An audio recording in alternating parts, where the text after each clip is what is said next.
राज्य में सप्ताहांत संपूर्ण बंदी जारी। उल्लंघन मामले में दुकानदारों से वसूला गया हजारों का जुर्माना। कल सुबह 6 बजे खत्म होगा वीकेंड लॉकडाउन।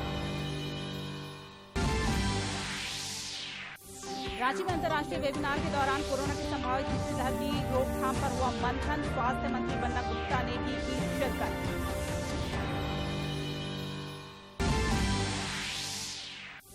पूर्वी सिंहभूम जिला में 2 एकलव्य आदर्श विद्यालय का हुआ शिलान्यास। केंद्रीय मंत्री अर्जुन मुंडा ने अनुसूचित क्षेत्रों में शिक्षा समेत बुनियादी सुविधाओं के विस्तार पर दिया जोर। और रांची समेत राज्य के अनेक हिस्सों में अच्छी बारिश से किसानों के चेहरे खिले। रांची सांसद संजय सेठ कृषकों के साथ खेतों में उतरे, चलाया हल, जाना किसानों का हाल।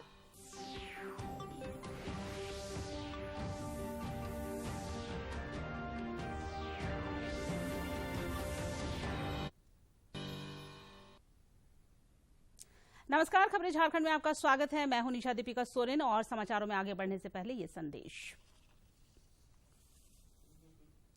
देश भर में 18 वर्ष से अधिक आयु के सभी लोगों के लिए सरकारी केंद्रों में निःशुल्क टीकाकरण अभियान चलाया जा रहा है। दूरदर्शन आप लोगों से अपील करता है कि कोविड रोधी टीका जरूर लगवाएं। कोरोना महामारी के प्रति कोई भी लापरवाही न बरतें। जब तक आवश्यक न हो घर से बाहर न निकलें और इन आसान उपायों का पालन करें।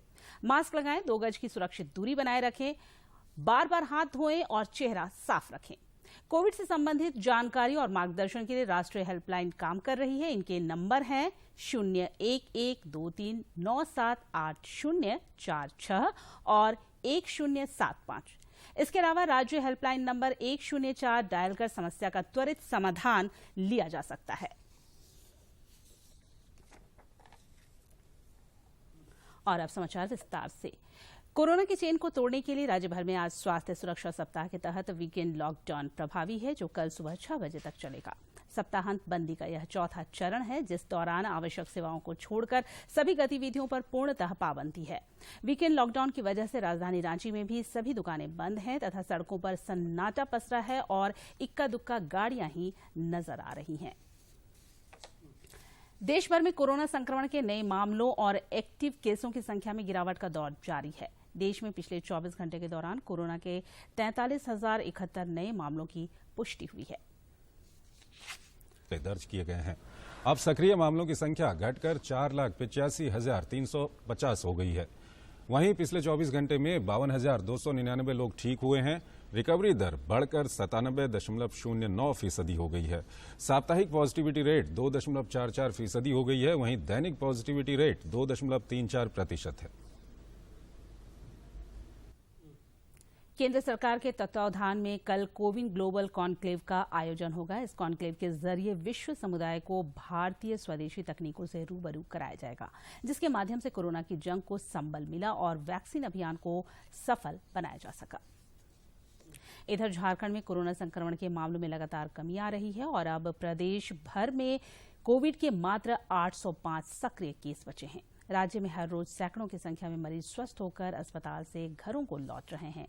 पिछले 24 घंटे में भी राज्य में 116 लोगों ने कोरोना को मात दी है। हालांकि इस अवधि में कोरोना के 91 नए मरीज भी मिले हैं।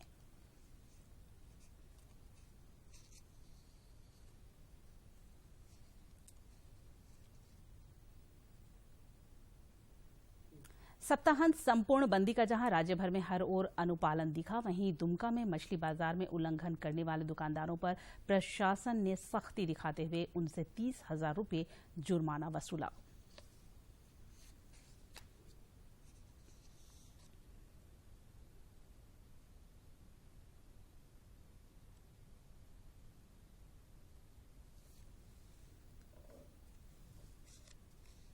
झारखंड समेत देश भर में कोरोना रोधी वैक्सीन की लोकप्रियता लगातार बढ़ती जा रही है और रोज नए कीर्तिमान गढ़े जा रहे हैं। देश में पिछले 24 घंटे में कोरोना वायरस की 63 लाख से अधिक वैक्सीन लगाई गई। में 35 करोड़ 12 लाख से अधिक कोविड टीके लगाए गए हैं। कोरोना के खिलाफ टीकाकरण अभियान में भारत तेजी से आगे बढ़ रहा है। वहीं पिछले 24 घंटों में 63,87,849 टीके लगाए गए। कोरोना संक्रमण की दूसरी लहर ने अधिकांश परिवारों को प्रभावित किया है। इस दौरान जहां कईयों ने अपनों को खोया तो कईयों की रोजी रोटी पर बड़ा संकट खड़ा कर दिया। कोडरमा जिला प्रशासन ने ऐसे परिवारों की मदद के वास्ते हाथ बढ़ाया है। कोरोना संक्रमण की रफ्तार धीमी पड़ने के बाद अब संक्रमण के दुष्परिणामों की कहानी धीरे धीरे सामने आ रही है। संक्रमण की दूसरी लहर में किसी ने अपने पिता को खोया, तो किसी ने अपने पति को, तो किसी का पूरा परिवार संक्रमण की दूसरी लहर में बर्बाद हो गया। 10 वर्षीय खुशबू ने बताया कि संक्रमण की दूसरी लहर में उसके पिता की मौत हो गई, जिसके बाद उसका पूरा परिवार बिखर गया। कोरोना में मेरे पिता की मृत्यु हो गई। वही मेरे घर को देखते थे, हम सभी का पालन करते थे। अब हमारा कोई नहीं है। सुषमा ने भी कोरोना संक्रमण काल में अपने पति को खोया है, जिससे उनकी जिंदगी में भूचाल आ गया है। परिवार उसी तरह चल रहा है और क्या चलेगा, कोई घर में था न, सब एक विकलांग है। अच्छा। दूसरा तीसरा घर पर जानते करते कि 10 दिन से खाना आता है, इसी तरह घर में तो कोई है नहीं। इस बीच कोडरमा जिला प्रशासन ने प्रभावित परिवारों की पीड़ा को कुछ कम करने के वास्ते हाथ बढ़ाया है। उपायुक्त रमेश घोलप की अगुवाई में चिन्हित किए गए 24 परिवारों के बीच राशन कार्ड, गोल्डन कार्ड, विधवा पेंशन, बच्चों के गुजर बसर के लिए हर माह 2-2 हजार की राहत राशि, राशन सामग्री समेत अन्य योजनाओं का लाभ दिया गया है। तो निश्चित तौर पे बहुत सारे लोगों ने खोया है आप लोगों को, और जो प्रयास सरकार के दिशा निर्देश पर इंफ्रास्ट्रक्चर, हेल्थ इंफ्रास्ट्रक्चर बढ़ाने को और अच्छा ट्रीटमेंट देने को करना था, वो हम लोगों ने किया है। गौरतलब है कि कोरोना संक्रमण की दूसरी लहर में कोडरमा में 150 लोगों की मौत हुई है, जबकि कई लोग ऐसे थे जो दूसरे प्रदेशों में काम के दौरान कोरोना की चपेट में आए और अपनी जान गंवा बैठे। ऐसे तमाम परिवारों को प्रशासन द्वारा संबल प्रदान करना सराहनीय पहल है। कोडरमा से गजेंद्र बिहारी सिन्हा की रिपोर्ट। कोरोना के संभावित तीसरी लहर की रोकथाम पर चर्चा के वास्ते आज रांची में एक अंतर्राष्ट्रीय वेबिनार का आयोजन हुआ, जिसमें एक्सपर्ट्स ने अपने विचार रखे। राज्य के स्वास्थ्य मंत्री बन्ना गुप्ता ने भी इसमें शिरकत की और कोरोना को शिकस्त देने में सामूहिकता की ताकत पर बल दिया। वेबिनार में अमेरिका समेत विभिन्न देशों के अलावा झारखंड के सरकारी और प्राइवेट अस्पतालों के चिकित्सक भी शामिल हुए तथा बच्चों को इस लहर से बचाने के लिए विभिन्न कार्य योजना पर काफी देर मंथन किया।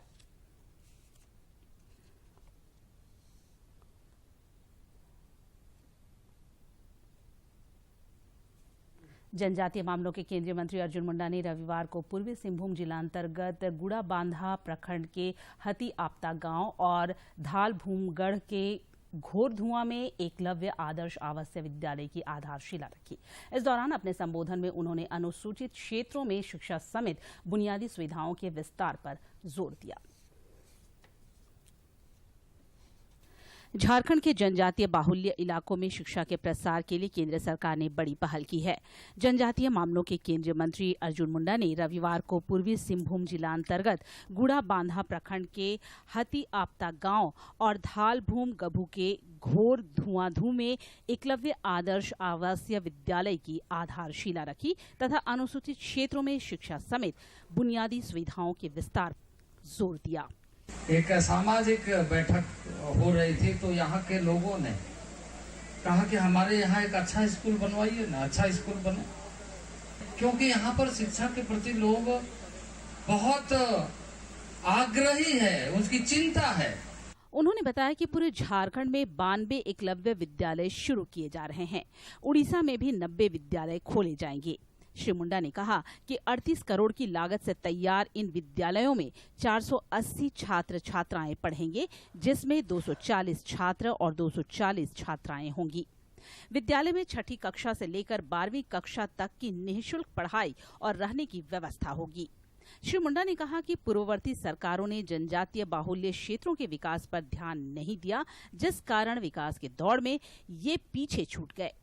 प्रधानमंत्री नरेंद्र मोदी के कुशल नेतृत्व में मौजूदा सरकार देश के हर वर्ग के उत्थान पर खास फोकस कर रही है, जिसे हम खास करके देश के 10 प्रदेश ऐसा है जिसमें से चिन्हित किए गए, जिसको 5वीं अनुसूची 5th शेड्यूल्ड एरिया कहा जाता है। इस दौरान विशेष रूप से उपस्थित परिवहन मंत्री चंपई सोरेन और जमशेदपुर के सांसद विद्युत वरण महतो ने भी अपने विचार रखे तथा केंद्रीय मंत्री की पहल का स्वागत किया। उन्होंने कहा कि एकलव्य आदर्श आवासीय विद्यालय का अभिनव विचार जनजातीय बाहुल्य इलाकों में मील का पत्थर साबित होगा। एक ग्रामीण क्षेत्र में जंगल के बीच में ऐसा विद्यालय स्थापना करने का एक राज्य सरकार का मांग है, प्रस्ताव है। आज जमीन को उपलब्ध करा दिया है। आज भारत सरकार आदरणीय नरेंद्र मोदी जी ने कहा कि हमारे ट्राइबल क्षेत्र को कैसे एजुकेशन को और आगे ले जाएं, इसके लिए आदिवासी कल्याण मंत्रालय के माध्यम से एकलव्य विद्यालय की स्थापना किया जाए। शिलान्यास कार्यक्रम के मौके पर विधायक रामदास सोरेन एवं विधायक समीर महंती सहित कई गणमान्य लोग उपस्थित थे। गौरतलब है कि श्री मुंडा ने झारखंड चरण में कुल 5 एकलव्य आदर्श आवासीय विद्यालय की सौगात दी है। इन विद्यालयों के माध्यम से बच्चों को बहुआयामी शिक्षा दी जाएगी ताकि वे काबिल बनकर देश का नाम रोशन कर सकें। इन एकलव्य आदर्श आवासीय विद्यालय की ढांचागत संरचना को 2 वर्ष में पूरा करने का लक्ष्य है। जमशेदपुर से डॉक्टर राजेश कुमार लाल दास की रिपोर्ट। बाद में जनजातीय मामलों के केंद्रीय मंत्री अर्जुन मुंडा ने पूर्वी सिंहभूम जिला अंतर्गत धालभूमगढ़ के घोरधुआं में भी एकलव्य आदर्श आवासीय विद्यालय की आधारशिला रखी और उपस्थित लोगों को इसकी स्थापना के उद्देश्यों से अवगत कराया।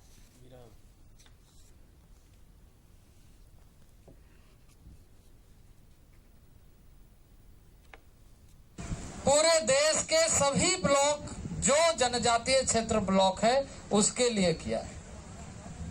यानी प्रधानमंत्री जी ने कहा कि इन क्षेत्रों में जो शिक्षा की कमी पिछले 60-70 वर्षों में रही है उसको कम समय में हम कैसे पूरा कर सकते हैं।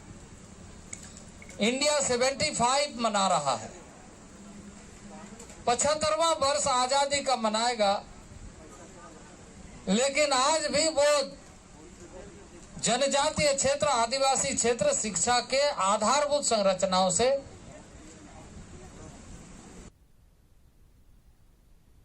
समाचारों में आगे बढ़ने से पहले लेते हैं एक छोटा सा विराम।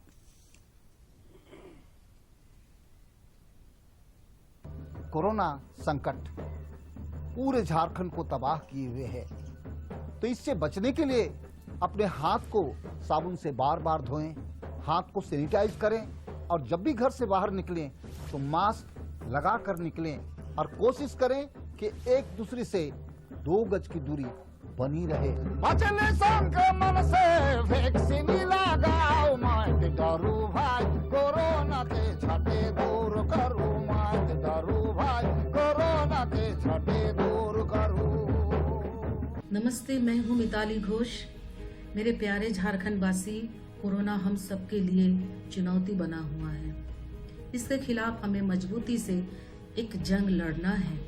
मास्क पहनकर, हाथ को साफ रखकर और कोविड वैक्सीन लगवाकर हम खुद को और राज्यों को सुरक्षित कर सकते हैं। याद रखिए, कोविड का टीका आपके लिए सुरक्षा कवच की तरह है जो आपको संक्रमण से बचाएगा। ओलंपिक के खिलाड़ियों को प्रोत्साहित करने के लिए my gov India road to Tokyo 2020 quiz का आयोजन कर रहा है। आप भी इसमें हिस्सा ले सकते हैं। ओलंपिक क्विज में भाग भी ले सकते हैं।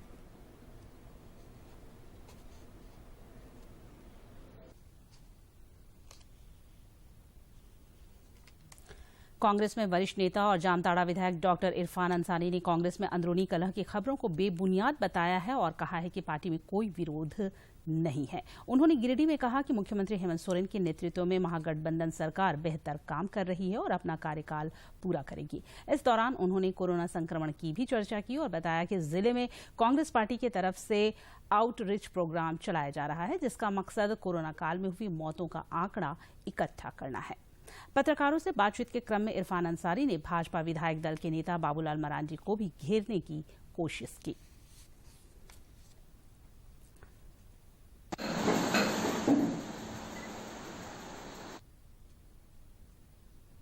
गोड्डा जिला के अति पिछड़े जनजातीय प्रखंड बोआरी जोड़ की कई पंचायतों में मनरेगा से प्रवासी मजदूरों और गरीबों को परिवार चलाने में संबल मिल रहा है। जिले में एक और जहां धान का बिचड़ा डाल देने के बाद से खेती के कार्य बंद है, वहीं पोखरों का निर्माण या जीर्णोद्धार अभी भी हो रहा है, जिससे मजदूरों को अनवरत काम मिल रहा है।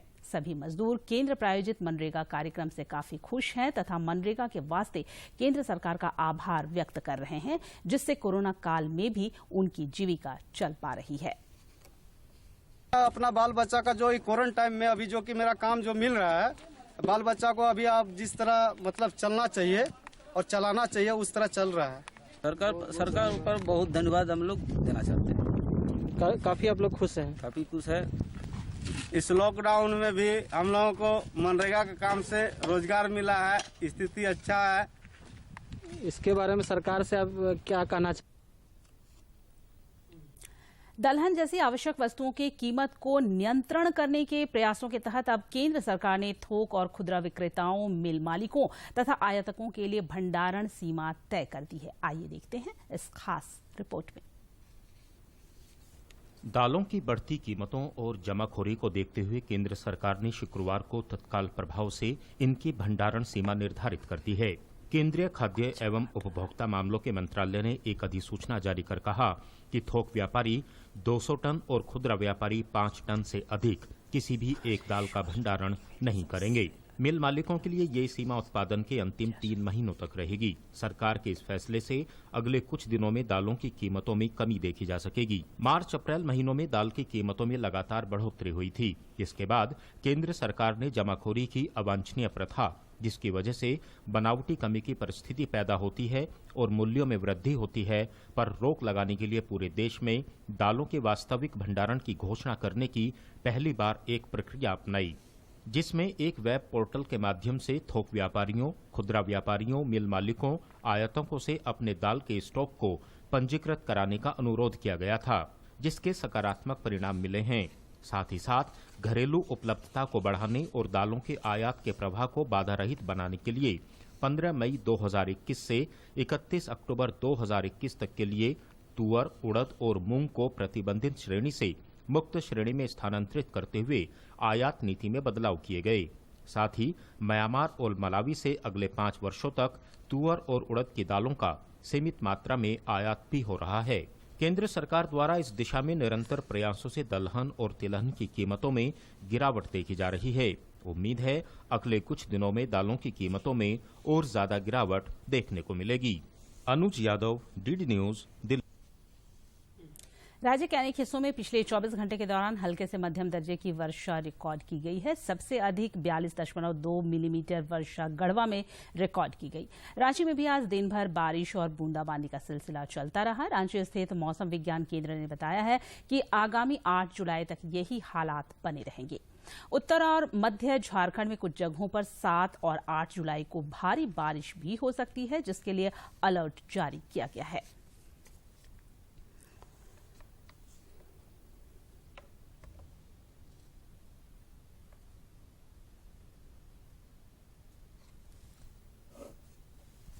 राज्य में पिछले 2-3 दिनों से जारी अच्छी बारिश से किसानों के चेहरे खिल गए हैं। जून के अंतिम सप्ताह में बारिश की कुछ बेरुखी दिख रही थी, जिससे किसानों के माथे पर शिकन पड़ने लगे थे।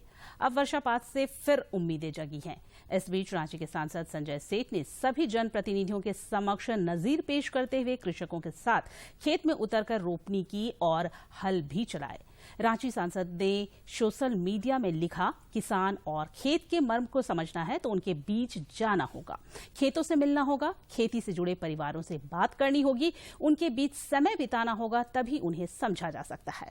आज ऐसे ही खेत और किसानों के बीच गया और अन्नदाताओं को प्रधानमंत्री नरेंद्र मोदी का संदेश दिया।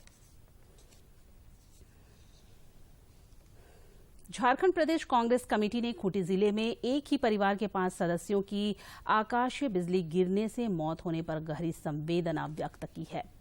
पार्टी नेताओं ने आज खूंटी पहुंचकर मृतकों के आश्रितों एवं परिजनों को ढाढ़स बंधाया तथा कांग्रेस कोटे से सरकार में शामिल मंत्रियों से बात कर परिजनों को तत्काल मुआवजा उपलब्ध कराने का आग्रह किया।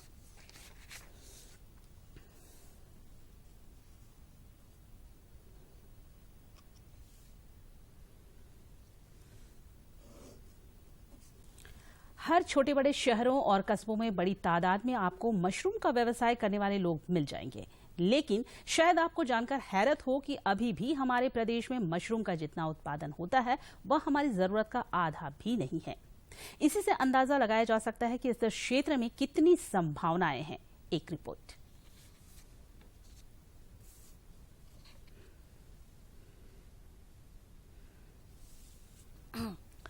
मशरूम का व्यवसाय सुनकर एक लघु उद्योग की छवि मन में उभरती है, जिसमें बड़ी मुश्किल से 4 से 5 लोग काम करते होंगे और एक परिवार का मुश्किल से गुजारा चलता होगा। लेकिन शायद आपको ये जानकर हैरत हो कि इस उद्योग में असीमित संभावनाएं हैं और व्यक्ति व्यापार की दुनिया की बुलंदियों को छू सकता है। राजधानी से सटे मशरूम का एक ऐसा ही प्लांट है जो प्रत्यक्ष और अप्रत्यक्ष रूप से लगभग 500 से अधिक लोगों को रोजगार दे रहा है। काम का वातावरण इतना अच्छा है कि यहाँ ज्यादातर ग्रामीण महिलाएं काम करती हैं, जिन्होंने रोजगार के एक बेहतर विकल्प के रूप में इसे चुना है। हम लोग खाना बना के हम लोग आते हैं, मिलता है ना, फिर अच्छा लगता है काम करने। हमको यहाँ बहुत अच्छा लगता है और हम लोग को यहाँ से सालों भर रोजगार मिलता है। इसके बाद यहाँ बहुत मन लगता है, ज्यादा महिला आते हैं हम लोग काम करने के लिए। यहाँ काम करने वाली रेशमा मुंडा BA द्वितीय वर्ष की छात्रा हैं और यहाँ पार्ट टाइम जॉब करती हैं, जिससे इनकी पढ़ाई का खर्च आसानी से निकल जाता है और परिवार पर उसका बोझ नहीं पड़ता। काम करते हैं उसके वजह से हम लोग को कुछ पेमेंट मिलता है, उसके वजह से हम लोग का पढ़ाई में मेरा बहुत सहयोग हो जाता है। इस मशरूम प्लांट के प्रबंधक बताते हैं कि यहाँ प्रतिदिन 1 टन से अधिक मशरूम का उत्पादन होता है, जो बाजार की मांग से काफी कम है। इसलिए वे इसे और विस्तार देने का मन बना रहे हैं। डायरेक्ट रूप से तो 200 एम्प्लॉय हमारे पास काम करते हैं, गांव के वर्कर्स हैं, और इनडायरेक्ट रूप से 200 प्लस वेंडर हमसे जुड़े हुए हैं। मशरूम की बनी सब्जी किसे पसंद नहीं है। इसके लाजवाब स्वाद के कारण ही इसे वेजिटेरियन नॉन-वेज भी कहा जाता है। यही नहीं, प्रोटीन की प्रचुरता के कारण ये सेहत से भी भरपूर है। यही वजह है कि इसकी डिमांड इतनी ज्यादा है कि राज्य के उत्पादनकर्ता डिमांड को पूरा नहीं कर पाते और दूसरे राज्यों से मंगाकर बाजार की जरूरत को पूरा किया जाता है। कुल मिलाकर मशरूम व्यवसाय से जुड़कर युवा एक बेहतर भविष्य की कल्पना तो कर ही सकते हैं। रांची से अवधेश गौतम की रिपोर्ट। महान संत और भारतीय धर्म दर्शन के प्रतीक पुरुष स्वामी विवेकानंद की आज पुण्यतिथि है। इस अवसर पर उपराष्ट्रपति एम वेंकैया नायडू, केंद्रीय गृह मंत्री अमित शाह एवं सूचना और प्रसारण मंत्री प्रकाश जावड़ेकर ने उन्हें श्रद्धांजलि दी है। आध्यात्मिक गुरुओं में से एक स्वामी विवेकानंद भावुक राष्ट्रवादी, दूरदर्शी विचारक, उत्कृष्ट वक्ता और असाधारण बुद्धिजीवी थे। उन्होंने सार्वभौमिक भाईचारे और विश्व शांति को बढ़ावा देने का प्रयास किया। उपराष्ट्रपति ने कहा कि स्वामी विवेकानंद ने महान भारत और इसकी समृद्ध संस्कृति की ओर दुनिया का ध्यान आकर्षित करने में महत्वपूर्ण भूमिका निभाई। उनका प्रतिष्ठित जीवन और बहुमूल्य शिक्षाएं सभी के लिए मार्गदर्शक एक व्यक्ति नहीं बल्कि एक अमर विचार, एक समृद्ध जीवन शैली हैं। वे राष्ट्र निर्माण में अस्पृश्यता और जातिवाद को बड़ी बाधा मानते थे। उन्होंने युवाओं में नई चेतना जागृत कर उन्हें सशक्त भारत के निर्माण में अपना योगदान देने के लिए प्रेरित किया। भारतीयता, अनंत ज्ञान और ऊर्जा के पर्याय स्वामी विवेकानंद जी ने अपने उपदेशों, प्रेरक विचारों और पुरुषार्थ से राष्ट्र के साथ साथ मानव जाति के उत्थान और कल्याण का मार्ग प्रशस्त किया। उन्होंने झारखंड में लुप्त हो रही छऊ नृत्य के जरिए रामगढ़ जिले के सुदूर क्षेत्रों में केंद्र सरकार की महत्वाकांक्षी योजनाओं की जानकारी दी जा रही है। पेश है एक रिपोर्ट। छऊ नृत्य पश्चिम बंगाल, झारखंड एवं ओडिशा का प्रमुख लोक नृत्य है। लोक नृत्य दिन प्रतिदिन लुप्त हो रहे हैं, लेकिन रामगढ़ की समाज सेवी लोक नृत्य को बढ़ावा देने के लिए पिछले कई वर्षों से प्रयासरत हैं। आज इनके मेहनत से रांची जिला के सोनातु प्रखंड के पंडाडी गांव सहित रामगढ़ एवं पश्चिम बंगाल के सीमावर्ती क्षेत्र के करीब आधे दर्जन गाँव में छऊ नृत्य के माध्यम से प्रधानमंत्री के स्वच्छ भारत अभियान, बेटी पढ़ाओ बेटी बचाओ एवं कौशल विकास को बढ़ावा मिल रहा है। ये जो छोटे छोटे बच्चे हैं, इनमें छऊ नाचने की ललक थी, तो मैंने एक काम किया, मैं 2 युवाओं को प्रेरित किया ताकि वो गांव-गांव जाके छऊ सिखाने लगे, स्कूलों में भी सिखाने लगे। तब फिर प्रधानमंत्री जी का स्वच्छ भारत अभियान, अभी आत्मनिर्भर भारत आया, इस पे अब ये प्रधानमंत्री जी के सपना को साकार कर रहे हैं और देश को अच्छा बनाने की कोशिश कर रहे हैं। सुभाष भैया आके हम लोग को जुड़ा और इससे जो प्रधानमंत्री का आदेश है इसका हम लोग बढ़ावा दे रहे हैं और जो गांव-गांव जाके इसको नारा दे रहे हैं। बच्चों के अंदर शिक्षा की जागरूकता बढ़े, इसको लेकर गांव में ही 2-3 पुस्तकालय खुले गए हैं जिसमें बच्चे नियम से आते हैं और विश्व स्तर के पुस्तकों की जानकारी लेते हैं। छऊ नाच को इतना झारखंड में आगे ले जाने के लिए उत्सुक हैं कि कहने का नहीं है और चारों तरफ माने आमने सामने जितना भी छऊ नृत्य है सबको देखने के लिए वो महीना में 1-2 बार पहुंच जाते हैं। छऊ नृत्य के माध्यम से कलाकार आत्मनिर्भर भारत, बेटी बचाओ बेटी पढ़ाओ एवं स्वच्छता अभियान झारखंड के सुदूर गांव में चला रहे हैं, जिससे इस दुर्लभ कला का तो प्रचार प्रसार हो ही रहा है, साथ ही साथ केंद्र सरकार की योजनाओं का लाभ लेने में भी लोगों को सहूलियत हो रही है। रामगढ़ से के तिवारी के साथ कुमार। कोडरमा जिला प्रशासन ने बाल विवाह की जंजीरों से बंधने से इनकार करने वाली डोमचांच की रहने वाली राधा को अपना ब्रांड एम्बेसडर बनाया है। कोडरमा जिला अंतर्गत डोमचांच की रहने वाली राधा की कहानी ये है कि परिवार वाले आर्थिक तंगी के कारण महज 16 साल की उम्र में उसकी शादी कर रहे थे, जिसने कड़ा विरोध किया और पढ़ने तथा कुछ बनने की इच्छा जाहिर की, जिसके वजह से उनको लगा कि बाल विवाह है तो क्या दिक्कत है, पर अभी जो है पार्टी आया है अच्छा तो हम शादी करा देते हैं। राधा ने बताया कि उसे पता भी नहीं था कि उसकी शादी होने वाली है। जब उसे तिलक और शादी के लिए घर में तैयारी होने लगी तब उसे अपनी शादी का एहसास हुआ। राधा ने पहले तो अपने घर वालों को समझाया और जब वे नहीं माने तो उसने अपने होने वाले ससुराल में फोन करके शादी से इनकार कर दिया। बेबी मैम हम उनको कॉल किए, फिर वो आए, वो समझाया सबको घर में, फिर भी कोई नहीं समझे। फिर हम अकेले में भी उनसे बात किए बेबी मैम से, फिर बेबी मैम फिर घर आई, उनके बाद भी कोई बात नहीं माने। उसके बाद फिर हम लड़के वाले पक्ष को खुद कॉल करके बोल दिए हम इस बार शादी नहीं। जिले के उपायुक्त रमेश घोलप को जब राधा के जज्बे का पता चला तो वे भी उनके घर पहुँचे तथा उनके हौसले और जज्बे को सलाम किया। साथ ही उसे बाल विवाह उन्मूलन के लिए जिले के ब्रांड एम्बेसडर बनाने की भी घोषणा की। इतना ही नहीं, उनके परिवार की आर्थिक तंगी को दूर करने के लिए राशन और पेंशन की व्यवस्था कर दी गई। राधा की पढ़ाई बाधित न हो, इसे लेकर स्पॉन्सरशिप योजना के तहत उसे हर महीने 2000 रुपए मिला करेंगे। पिता को भी इसका विरोध दर्ज कराते हुए और जिसके साथ शादी होने वाली थी उस परिवार से भी अपना विरोध दर्ज करा के अपनी शादी रोकी है और ये निश्चित तौर पे एक बहुत बड़ी पहल है। दूरदर्शन झारखंड पर पल पल की खबरों से जुड़े रहने के लिए आप हमारे social media platform Twitter, Facebook और यूट्यूब से जुड़ सकते हैं, क्योंकि खबरों से जितना बाखबर रहना जरूरी है उससे ज्यादा जरूरी है सटीक, संतुलित और निष्पक्ष समाचार। हमारा ट्विटर हैंडल और फेसबुक पेज है DD न्यूज झारखंड। आप हमें YouTube channel Jharkhand DD news पर भी देख और सुन सकते हैं।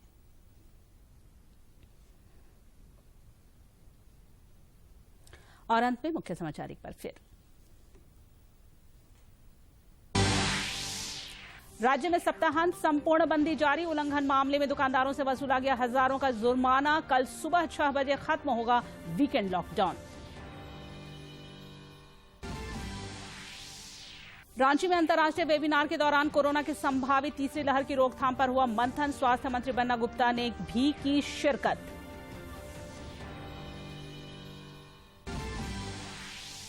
पूर्वी सिंहभूम जिला में 2 एकलव्य आदर्श विद्यालय का हुआ शिलान्यास। केंद्रीय मंत्री अर्जुन मुंडा ने अनुसूचित क्षेत्रों में शिक्षा समेत बुनियादी सुविधाओं के विस्तार पर दिया जोर। और रांची समेत राज्य के अनेक हिस्सों में अच्छी बारिश से किसानों के चेहरे खिले। रांची सांसद संजय सेठ कृषकों